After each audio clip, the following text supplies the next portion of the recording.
The world was already breaking apart when the camera found them. Snow blew sideways across the narrow mountain road, shredded by wind and the concussions of explosions. A pale winter daylight lay flat over the valley like a dirty sheet, the kind of light that made distance hard to judge and shadows look like openings to nowhere. The convoy sat pinned in it, 3 armored trucks and a fourth half hidden behind a bend, stopped dead where the road squeezed between rock walls and chest-high snowbanks. Rounds hammered metal. The sound wasn't one sound. It was layers, the wet slap of impacts on door panels, the sharp crack of rounds passing close, the deeper, angrier bark of machine guns up on the ridge lines. Somewhere higher, a mortar tube coughed, and a second later the valley answered with a thump that lifted snow off the road like a rug being snapped. A medic had one arm hooked under a teammate's vest straps and was dragging him backward, boots skidding, face clenched. The wounded operator's leg left a dark smear in the powder before it vanished under blown snow. The medic got him behind a wheel well, and a burst of fire raked the spot they'd been in a heartbeat earlier, punching fresh holes into steel like a sewing machine. Inside the lead truck, the team leader was pressed into the seat, helmet knocking the door frame as he ducked.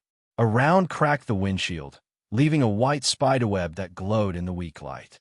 He held a radio mic close to his mouth like it might bite him. "Convoys surrounded," he whispered, more to himself than to whoever might be listening. Static hiss back, then a digital squeal, then nothing. He tried again. "They are walking fire in." Outside, operators shouted distance estimates and directions that didn't matter because nobody could move. A disabled truck blocked the road in front of them, its front end lifted and twisted from an explosion, wheels spinning uselessly in the air like it was trying to run away without the rest of its body. A second mortar round landed closer, bracketing the convoy. Snow and dirt geezed up and rained back down in a muffled hiss. The ridge above them looked empty at first. Then the camera caught it, dark shapes shifting between rocks and scrub, silhouettes that moved with discipline, spacing out, taking turns exposing themselves only long enough to fire. This wasn't a chaotic militia spraying rounds. This was a plan unfolding. The team leader's eyes flicked toward the center truck as if his thoughts were tethered to it. In its cargo area, strapped down like it mattered more than any person, was a hard, Pelican-style case. No big stenciled labels, just low-key warning markings that meant sensitive, not dangerous, unless you knew what you were looking at. In the Reed truck, the chaos sounded far away, like it was happening on another planet. A woman sat with a rifle across her lap, calm enough to be almost still. The fogged window in front of her turned the ridgeline into a blurred smear of white and gray. But she kept scanning anyway, slow and deliberate, as if she could see through weather and noise with patience alone. She checked her watch once, thumb brushing the bezel, and then looked up again. An operator near her tried to call higher headquarters. The radio answered with static and squeals that came and went like a dying heartbeat.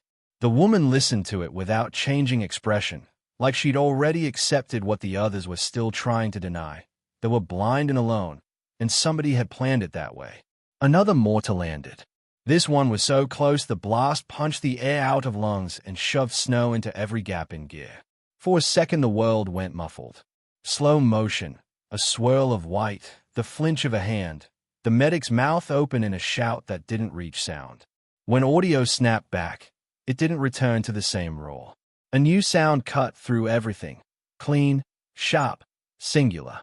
A rifle report from behind the convoy. Up on the ridge, one of the disciplined silhouettes folded as if the strings holding it up had been cut. A second dropped a half-second later. Then a third, the timing too precise to be random. Operators glanced back in disbelief, eyes wide above balaclavas, trying to locate the source. The camera swung toward the dark tree line beyond the last truck, where the forest line met the open snow like a hard boundary. She stepped out of it like she'd been there the whole time and the world had just failed to notice. A snow cape blended her into the terrain. An M4 pattern rifle, built long, heavy, and tuned for distance, came up to her shoulder with practiced ease. Her breathing was steady enough to be a metronome. She fired in controlled bursts, each shot a punctuation mark against the valley's chaos. Enemy figures on the ridge started dropping again, not in sprays or guesses, but in a deliberate sequence that made the whole ambush stutter. The convoy had been trapped in a frozen kill box, surrounded, jammed, and bracketed by mortars. And now an overlooked shooter had walked out of darkness in broad daylight and changed the shape of the fight. Earlier that day, the mountains had looked almost gentle. Snow crunched under tires as the convoy rolled out of a remote forward base carved into the side of a ridge. The light was bright then, clean enough to make the world seem simple. A helicopter lifted off in the distance, rotors chopping the cold air into rhythmic blades of sound. And for a moment the base felt like a small, self-contained certainty in a wild landscape. The briefing had been short because everyone wanted it to be short. Escort a small convoy. Retrieve a captured signals intelligence module from a partner outpost deeper in the mountains. Bring it back to the larger base before weather closed the passes. Threat is light, the briefing officer said, pointing at the valley routes on a map that was already outdated the moment it printed. Possible harassing fire. No indication of coordinated resistance. Most of the operators nodded with the relaxed posture of people who'd been told the words they wanted to hear. The kind of mission that was supposed to be an inconvenience, not a story. Chief Petty Officer Quinn didn't nod. She didn't argue either. She just checked her gear. Her rifle wasn't a museum piece or showpiece. It was a tool that had been made brutally specific, a customized M4 setup for designated marksman work, with a longer barrel, a tuned trigger, and an optic that had been dialed and redialed until it matched her mind. She ran a cloth over the glass, checked her turrets by touch, and seated a magazine with a firm press that told you she didn't believe in good enough. She was attached to the element as a sniper and intel specialist, which made her useful and also made her a question mark. Attachments always were. They arrived with their own history, their own methods, their own reasons for being added at the last minute. A couple of operators behind her traded quiet jokes. Sniper for a milk run, one muttered. Overkill, another said, like it was a compliment disguised as dismissal. Mara didn't react. She asked to ride in the rear truck. To watch the back door, she said, like it was the simplest thing in the world. The team leader, same man who would later whisper convoys surrounded into a dying radio, glanced at her for a second. He didn't argue, but his eyes carried the casual doubt of someone who didn't like changing habits. Fine, he said. Rear truck. On the wall of the staging room, half covered by newer notices, there was a photo from an older mission. A group shot, operators smiling in that rare, exhausted way people smile when they've survived something hard. Mara was in the frame but not in the cluster. She stood slightly apart, rifle slung, expression unreadable, like she'd been there, had done the work, but had never fully stepped into the circle.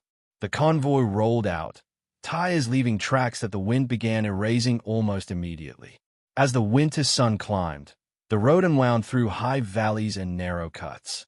The mountains didn't feel like scenery. They felt like geometry, angles and lines and choke points. Mara watched them the way some people watch faces. She noticed things. Fresh snow laid too neatly over old tracks on a side trail, like someone had brushed it into place rather than letting it settle naturally. A set of shepherd huts she expected to see, low dark shapes near a bend, weren't there, and the emptiness where they should have been felt wrong. In the distance, a single radio tower blinked against the sky, a pinprick light that wasn't on their map. She kept her voice low on the internal net. Mark, she said to the team leader, I'm seeing an anomaly on the left, about 2 clicks ahead. Snowbank cut clean. Looks like a prepared position. There was a pause, the kind that meant someone heard but didn't want to deal with it. We're on a timeline, the team leader replied. Copy. Keep eyes open. It wasn't a dismissal exactly. It was wise. It was the sound of someone choosing convenience over discomfort because the day looked calm enough to allow it. They passed under a towering ridgeline where the road narrowed between rock walls. Mara looked up and saw enfilade angles that made her stomach tighten. High ground on both sides. Restricted movement.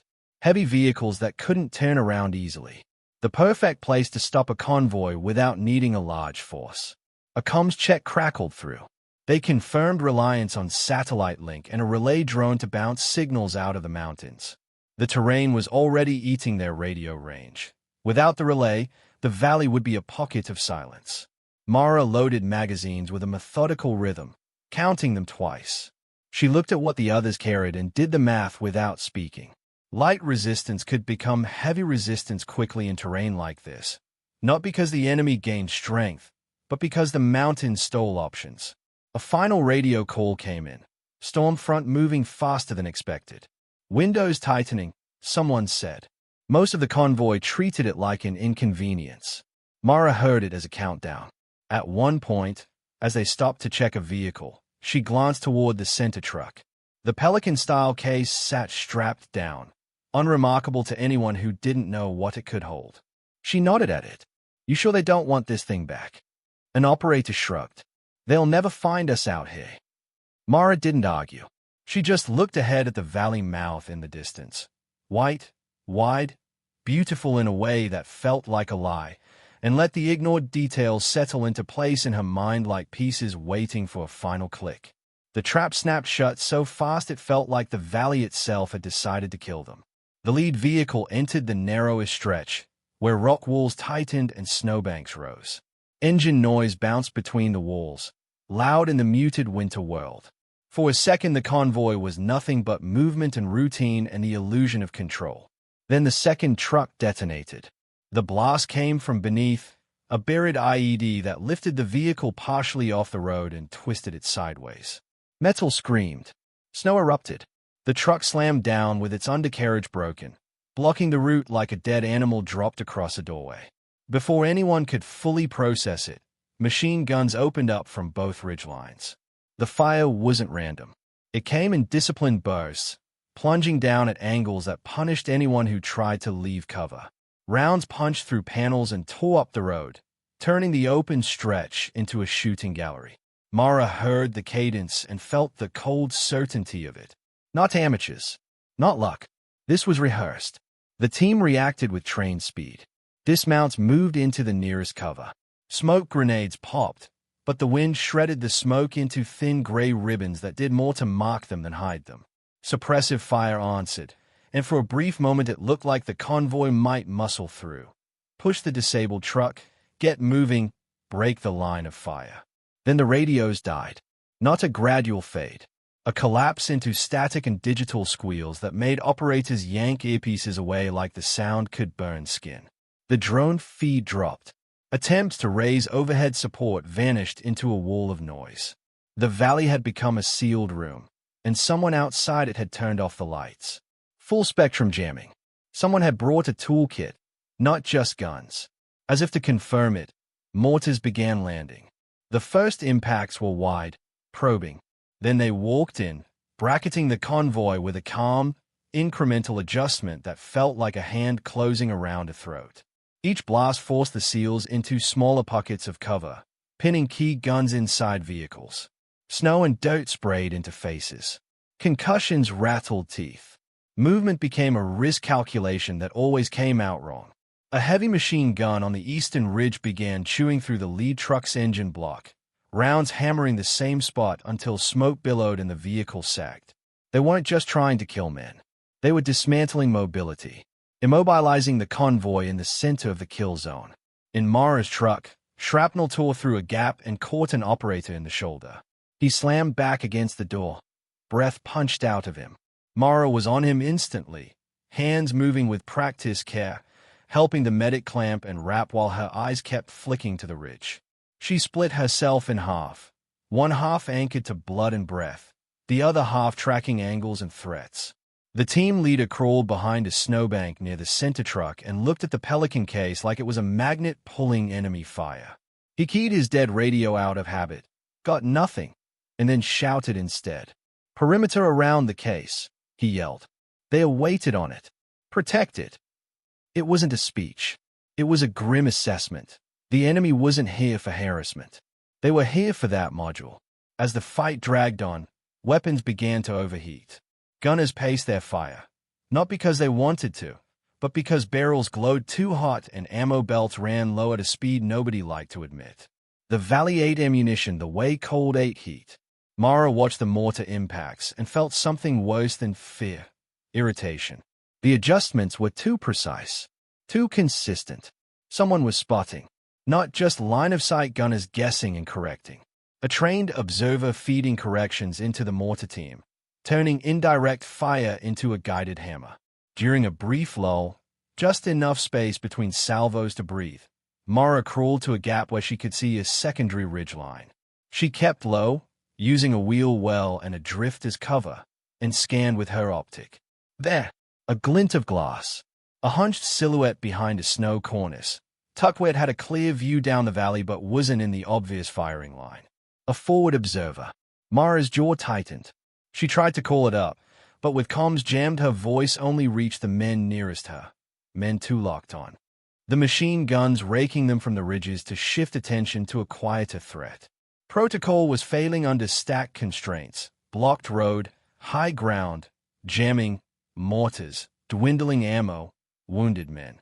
Mara stared at the observer position and understood, with a cold clarity that made her hands steady, that if nobody moved beyond the convoy's shrinking bubble, the valley would bury them. She didn't ask permission the second time. She moved during a lull that lasted the length of a breath. Nearby leaders hesitated when she first suggested a flank climb. Too risky, too exposed, too far from the perimeter. They were thinking in terms of staying alive by staying close. Mara was thinking in terms of keeping the team alive by changing the shape of the fight. Mortars were walking closer. The wounded operator's breath had a wet edge to it. Someone yelled that the impacts were creeping toward the center truck, the one with the case.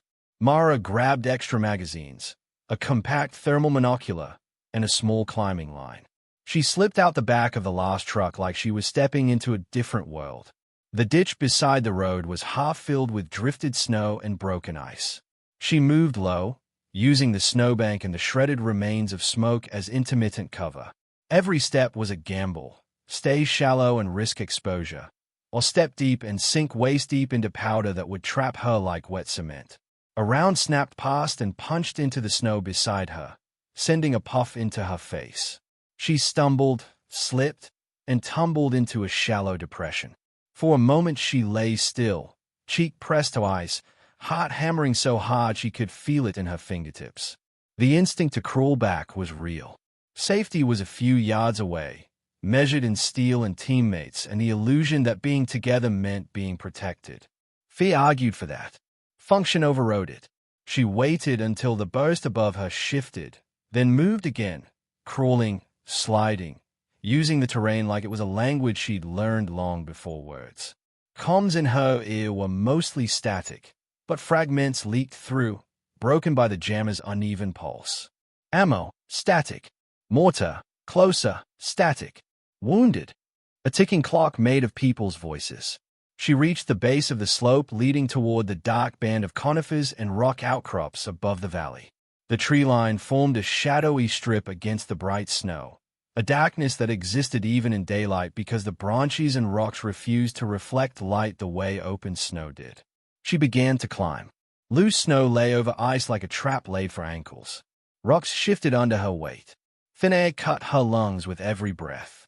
She wrapped her climbing line around a stunted tree and hauled herself diagonally to avoid silhouetting against the skyline. She moved like a thief stealing height. Halfway up, her rifle optic fogged. She wiped it with a glove, and the glove came away wet and freezing.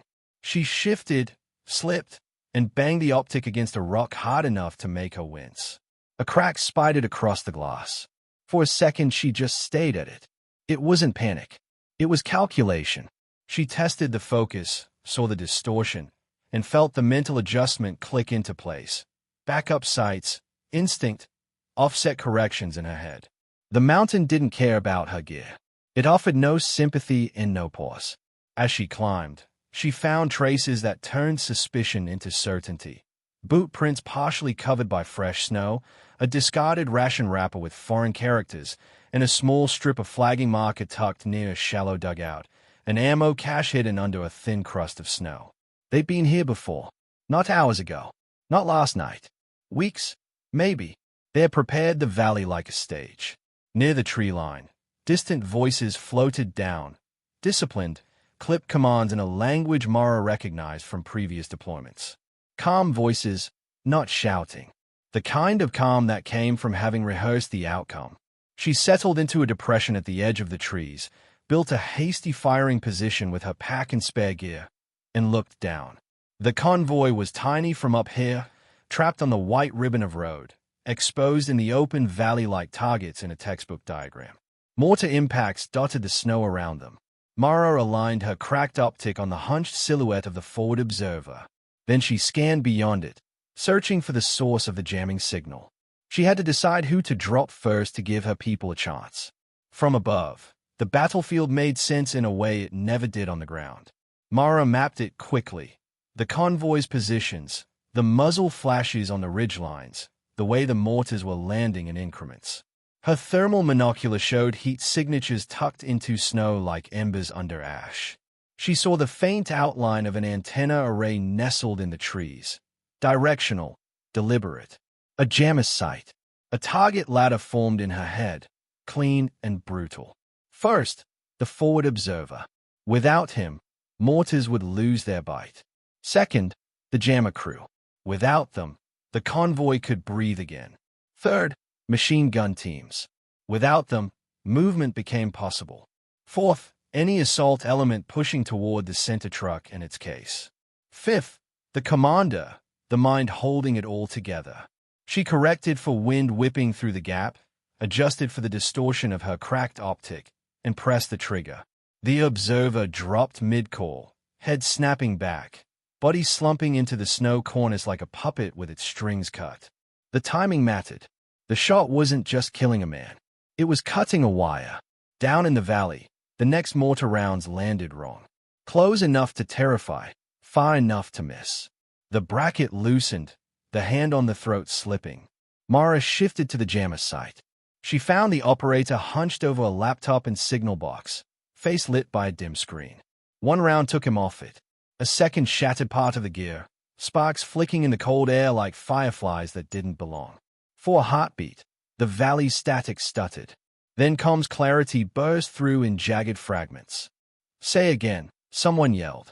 We've got. The team leaders seized it like a lifeline. Push smoke and move, he shouted into the radio, voice harsh. Someone's up high helping us. They didn't know who. They didn't need to. Not yet. They just felt the shift, the valley's rules changing. Mara moved to machine gun teams next. She watched the rhythm of a gunner's reload cycle. The tiny pauses when a crew-served weapon stopped being a wall of fire and became a vulnerable machine. She timed shots into those moments, picking the gunner, then the assistant, then the man reaching to take over. On the ground, SEALs exploited the gaps immediately. One fire team sprinted to drag the wounded and extra ammo behind a rocky outcrop. Another shoved a vehicle into a new position to shield the center truck. Movement returned in short, violent bursts, like breath after being held too long. The enemy adapted. Now that the jammer's grip was broken, snatches of their own radio traffic bled through, scrambled but intelligible enough to reveal panic under discipline. Sniper, left flank, a voice snapped. Small teams peeled off to climb toward Mara's tree line. A quadcopter drone lifted from behind a ridge and buzzed toward the trees, a thin mechanical whine that didn't belong in the mountain quiet. Mara tracked it through branches, waited until it hovered in a moment of indecision, and fired through the spinning rotors. The drone dropped like a stunned bird, tumbling into the snow before it could broadcast her exact location. But the climbers had enough now. Not a pinpoint, but a direction. A hunt. Ammo began to weigh on her mind. She checked her magazines by feel. Half gone. Pistol mags as a last ditch. She forced herself to think in priorities, not anger. Then she saw them. A small group of fighters bounding toward the center truck in disciplined overwatch. One carried a shaped charge hugged close to his chest like it was precious. Mara took the charge carrier first. He fell forward, charge rolling into the snow. She took the team leader next, the man whose hand signals held the group together. The remaining fighters hesitated just long enough for the SEALs below to counterattack, a burst of controlled fire that sent the assault element scattering back into cover. Mara scanned for the calm voice behind it all, the one she'd heard drifting down the slope earlier. She found a recessed rock ledge, slightly deeper than the other positions, where a figure with binoculars stood in a posture too relaxed for someone under fire. He wasn't shooting. He was directing, pointing, issuing commands into a handheld like he was conducting an orchestra. The commander. Mara waited, not because she hesitated, but because timing mattered. She needed him to step into the open just enough. He shifted, leaning out to get a better look down the valley, and Mara pressed the trigger. The hit was definitive. The commander crumpled, binoculars dropping into the snow. For a second, the fighters around him didn't react, like their minds couldn't accept the absence of the center they'd been orbiting. Then their cohesion broke. Below, the team leader caught movement in the tree line. A silhouette, steady where everything else was frantic. A muzzle flash that wasn't enemy, timed to the moment their mortars went wild and their jamming died. His eyes narrowed. Understanding clicked. Quinn. He barked into the radio, the name tearing free of disbelief. Cover us. We're pushing. Mara didn't answer with words. She answered with fire. The convoy surged. Wounded were pulled and carried. A vehicle was maneuvered around the crippled truck with inches to spare. Operators moved with renewed purpose, not because the danger had vanished, but because the enemy's control had. Even in retreat, the enemy tried one last trap. A rocket team set up overlooking the valley exit, aiming to kill the lead vehicle and seal the convoy back inside. Mara had a choice: spend her last magazine on the rocket team or on the climbers closing in on her position through the trees. She took the rocketee first. Long angle, distorted optic, a shot she had to feel more than see. The rocket launcher slipped from the man's hands into the snow. Then she turned her attention back to the tree line, pistol coming up as her rifle clicked empty, using what she had left to stall the climbers just long enough for the convoy's renewed fire to push them back. The valley, built to bury them, had been forced to release its grip. By the time the convoy broke free, the light was fading and the storm was rolling in like a closing curtain. They limped onto a broader road where the terrain widened and the ridgelines pulled back. Behind them, snow began falling harder, erasing the battlefield as if the mountains wanted to hide their own violence. At a secondary forward base, medics worked through casualties with stripped-down urgency. The wounded operator from Mara's truck lived, but his face was pale and tight, the kind of pale that stayed with you even after the bleeding stopped. Mara sat on a cot while someone peeled armor off her shoulders. Her hands were raw from the climb, skin cracked where cold had bitten through gloves. The cracked optic was set carefully on a table like a relic, a small physical symbol of what the day had taken. In the debrief room, maps of the valley covered the wall. Intel officers and the team leader went through recovered enemy gear, the damaged jammer components, notebooks, and a laptop pulled from the commander's ledge. The motive surfaced in clean, ugly clarity. The signals intelligence module in the case contained recordings of the enemy's encrypted communications, proof their network had been penetrated deeply enough to embarrass them and expose future operations. They wanted it back, or they wanted it destroyed.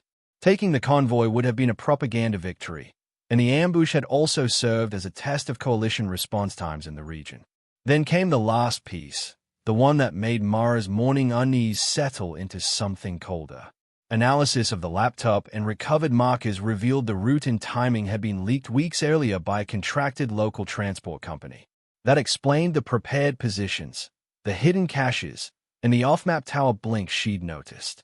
The team leader watched helmet cam footage frame by frame.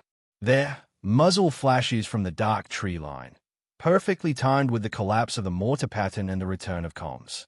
His expression shifted from the casual teasing of the morning to something quieter and heavier.